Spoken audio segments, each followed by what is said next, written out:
ಓಂ ಶ್ರೀ ಸದ್ಗುರು ಪಾದುಕಾಭ್ಯಾಂ ನಮಃ.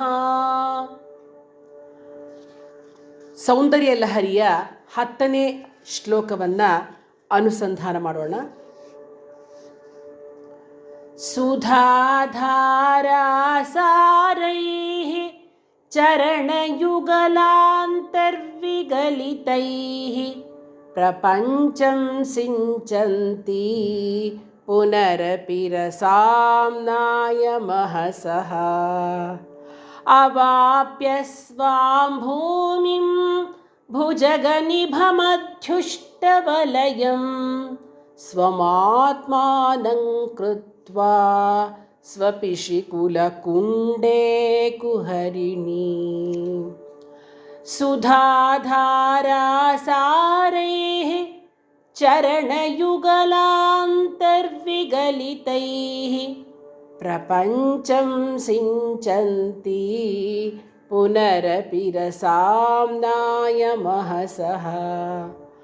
ಅವಾಪ್ಯ ಸ್ವಾಂ ಭೂಮಿಂ ಭುಜಗನಿಭಮಧ್ಯುಷ್ಟವಲಯಂ ಸ್ವಮಾತ್ಮಾನಂ ಕೃತ್ವಾ ಸ್ವಪಿಶಿಕುಲಕುಂಡೇ ಕುಹರಿಣೀ.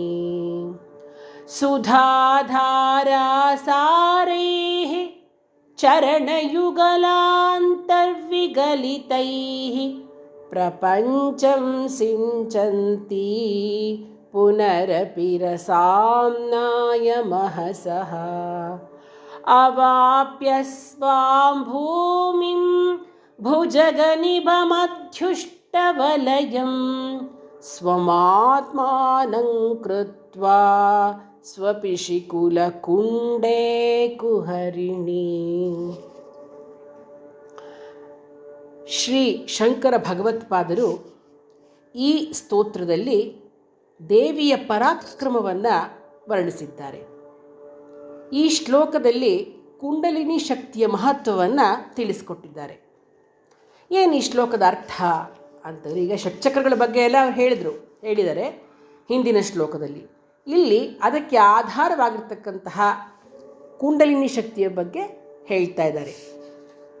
ಚರಣಯುಗಲಾಂತರ್ವಿಗಲಿತೈಃ, ನಿನ್ನ ಚರಣದ್ವಂದ್ವದ, ನಿನ್ನ ಪಾದಯುಗಳದ, ನಿನ್ನ ಚರಣದ್ವಂದ್ವದ ಒಳಗಿನಿಂದ ಹರಿದು ಬಂದ ಸುಧಾಧಾರಾಸಾರೈಃ ಅಂದರೆ ಅಮೃತದ ಧಾರೆಗಳ ಸುರಿಯುವಿಕೆಯಿಂದ, ನಿನ್ನ ಚರಣದ್ವಂದ್ವದ ಒಳಗಿನಿಂದ, ನಿನ್ನ ಚರಣಯುಗಳ 2 ಚರಣದ ಒಳಗಿನಿಂದ ಹರಿದು ಬಂದ ಅಮೃತದ ಧಾರೆಗಳ ಸುರಿಯುವಿಕೆಯಿಂದ ಪ್ರಪಂಚ ಅಂದರೆ 72,000 ಸಂಖ್ಯೆ ನಾಡಿಗಳ ಮಾರ್ಗವನ್ನು, ಅಂದರೆ ನಮ್ಮ ದೇಹದಲ್ಲಿ ಈಡ, ಪಿಂಗಳ, ಸುಷುಮ್ನ ಅಂತ ಏನು ನಾಡಿ ಇದೆ ಅದಲ್ಲದೆ, ಅದು ಮುಖ್ಯವಾದ ನಾಡಿಗಳು, ಅದಲ್ಲದೆ 72,000 ಸಂಖ್ಯೆ ನಾಡಿಗಳಿದೆ.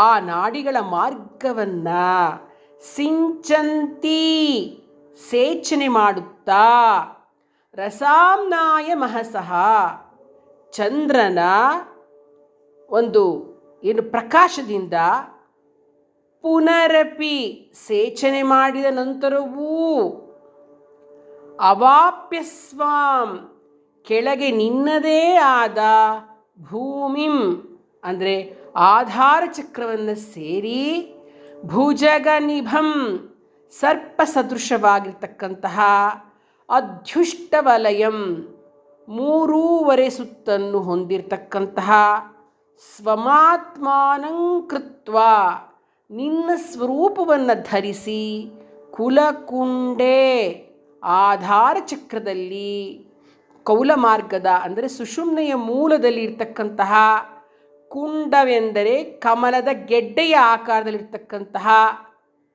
ಆ ಚಕ್ರದಲ್ಲಿ, ಕುಹರಿಣಿ ಆಧಾರ ಕಂದದ ಮಧ್ಯದಲ್ಲಿರ್ತಕ್ಕಂತಹ ರಂಧ್ರದ ಮಧ್ಯದಲ್ಲಿ, ಈ ಕಮಲದ ದಂಟಿನ ನಾರಿಗೆ ಸದೃಶವಾಗಿರ್ತಕ್ಕಂತಹ ಕುಂಡಲಿನಿಯಲ್ಲಿ ಸ್ವಪಿಶಿ ಮಲಗಿ ನಿದ್ರಿಸುತ್ತೀಯಾ ಅಂತ ಹೇಳ್ತಾ ಇದ್ದಾರೆ. ಇದು ಕುಂಡಲಿನಿ ಚಕ್ರದಲ್ಲಿ ಆ ತಾಯಿಯ ಒಂದು ವಾಸ ಹೇಗಿದೆ ಅಂತಕ್ಕಂಥದ್ದನ್ನು ಹೇಳ್ತಾ ಇದ್ದಾರೆ. ಇದು ಶ್ರೀವಿದ್ಯೆಯ ರಹಸ್ಯ ತತ್ವ. ಇದು ಅಂದರೆ ಕುಂಡಲಿನಿ ಇದೆಯಲ್ಲ, ಅದು ಹೇಗಿರುತ್ತೆ ಆ ಚಕ್ರ ಅಂತಂದರೆ 3.5 ಸುತ್ತಕೊಂಡು ಸರ್ಪಾಕಾರದಲ್ಲಿ ನಿದ್ರೆ ಮಾಡುತ್ತಾ ಮಲಗಿರ್ತಕ್ಕಂತಹ ಒಂದು ಹೇಗೆ ಅಂದರೆ ಟ್ರ್ಯಾಂಗ್ಯುಲರ್ ಶೇಪಲ್ಲಿ ಇರುತ್ತೆ. ಒಂದು ಟ್ರ್ಯಾಂಗ್ಯುಲರ್ ಶೇಪ್ ಇರುತ್ತೆ. ಅಂದರೆ ಒಂದು ತ್ರಿಕೋಣದ ಒಂದು ಹೇಗೆ ಎಂಥ ತ್ರಿಕೋಣ, ಅಧೋಮುಖವಾಗಿರ್ತಕ್ಕಂಥ ತ್ರಿಕೋಣದಲ್ಲಿ ಸರ್ಪಾಕಾರವಾಗಿ 3.5 ಸುತ್ತಿನಲ್ಲಿ ಸುತ್ತಕೊಂಡಿರೋ ಹಾಗೆ ಕುಂಡಲಿನಿ ಒಂದು ಏನು ಇರ್ತಕ್ಕಂತಹ ಒಂದು ಯೋಗಿಗಳಿಗೆ ಅದು ಗೋಚರವಾಗಿರ್ತಕ್ಕಂತಹದ್ದು ಚಕ್ರ. ಆ ಕುಂಡಲಿನಿಯಲ್ಲಿ ಆ ಅಮ್ಮನವರು ಹೇಗೆ ಅಂತಂದರೆ ಶಕ್ತಿ ಸ್ವರೂಪಿಣಿಯಾಗಿ ಅವಳು ಸರ್ಪಾಕಾರದಲ್ಲಿ ನಿದ್ರೆ ಮಾಡುತ್ತಾ ಮಲಗಿದ್ದಾಳೆ ಅಂತಕ್ಕಂಥದ್ದು ಈ ಒಂದು ಶ್ಲೋಕ. ಇಲ್ಲಿ ಏನಾಗುತ್ತೆ ಇದು ಶ್ರೀವಿದ್ಯೆಯ ರಹಸ್ಯ ತತ್ವ ಅಂತ ನಾನು ಹೇಳಿದೆ ನಿಮಗೆ. ಇಲ್ಲಿ ಭಕ್ತಿ ಸಾಧನೆಗಳಲ್ಲಿ ಜಾಗೃತರಾಗಿರ್ತಕ್ಕಂಥ ಸ್ಥಿತಿಯಲ್ಲಿ ಲೋಕಗಳನ್ನು ಆಳಬಲ್ಲ ಶಕ್ತಿಯೇ ಈ ಸರ್ಪಾಕಾರ ಶಕ್ತಿ ಕುಂಡಲಿನಿ. ಈ ಹೇಗೆ ಅಂತಂದರೆ ಅದು ಕಾಣಿಸ್ಬೇಕಾದ್ರೆ ಸಾಧನೆ ಮಾಡಬೇಕು.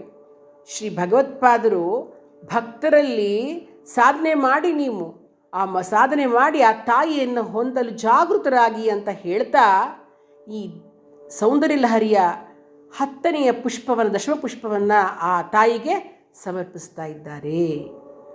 ಈ ಶ್ಲೋಕ ಹೇಗಿದೆ ಅಂತಂದರೆ, ಈ ಒಂದು ಶ್ಲೋಕದಿಂದ ನಮ್ಮ ಶರೀರ ಹೇಳ್ಕೊಳ್ತಾ ಇದ್ದರೆ ಶರೀರ ಶುದ್ಧಿಯಾಗುತ್ತೆ, ಏನೇ ಕಲ್ಮಶಗಳಿದ್ರೂ ಹೋಗ್ಬಿಡತ್ತಂತೆ.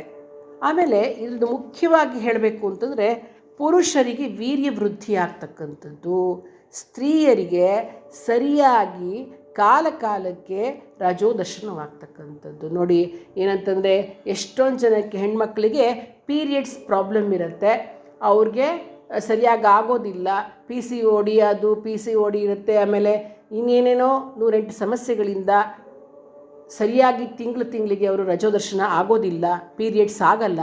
ಅಂಥ ಮಕ್ಕಳುಗಳು ಈ ಶ್ಲೋಕವನ್ನು ಪ್ರತಿನಿತ್ಯ 28 ಬಾರಿ ದೇವಿಗೆ ದೀಪ ಹಚ್ಚಿ ಈ ಭಕ್ತಿಯಿಂದ ಸರಿಯಾಗಿ ರಜೋದರ್ಶನ ಆಗಲಿ ಅಂತ ಕೇಳ್ಕೊಳ್ತಾ ಇದ್ದರೆ, 28 ಬಾರಿ ಹೇಳ್ಕೊಳ್ತಾ ಬರ್ತಾ ಇದ್ದರೆ ಅವರಿಗೆ ಪೀರಿಯಡ್ ಸಮಸ್ಯೆಗಳು ಉಂಟಾಗುವುದಿಲ್ಲ. ಇದು ಅನುಭವ ಸಿದ್ಧ. ಹಾಗಾಗಿ ಅಷ್ಟು ಒಂದು ಶಕ್ತಿಶಾಲಿಯಾಗಿರ್ತಕ್ಕಂತಹ ಸ್ತೋತ್ರ ಇದು. ಜಗದಂಬಾರ್ಪಣಮಸ್ತು.